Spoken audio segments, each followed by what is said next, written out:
Hi everyone, in this video I will show you how to add text outside border in Word document. In Microsoft Word, the option is not available.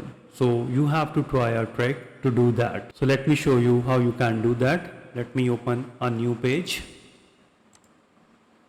So first you need to go to the Design tab and on the right side click on Page Border, and in the Page Border tab you need to select the border type. I'll select the 3D border, and here you can select the style of the border which you like it.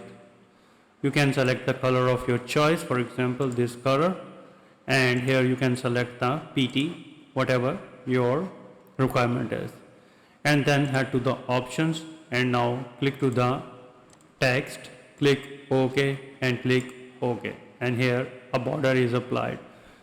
So to add the text for this you need to click on the insert, click on the text box and click on the draw text box. Now draw a text box over here and now paste the text whatever you want it. You can select it, go to the home and can change the style as you like it.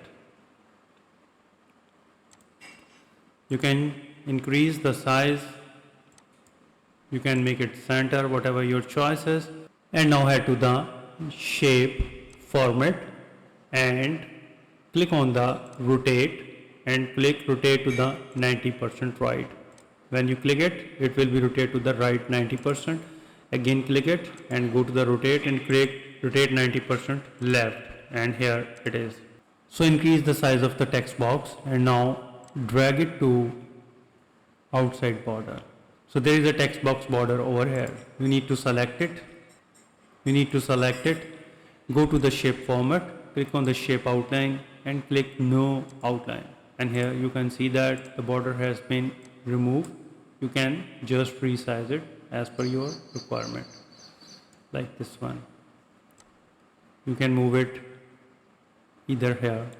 So this way you can easily add text box outside border in MS Word. If you think this video is helpful, please support my channel. Thanks for watching.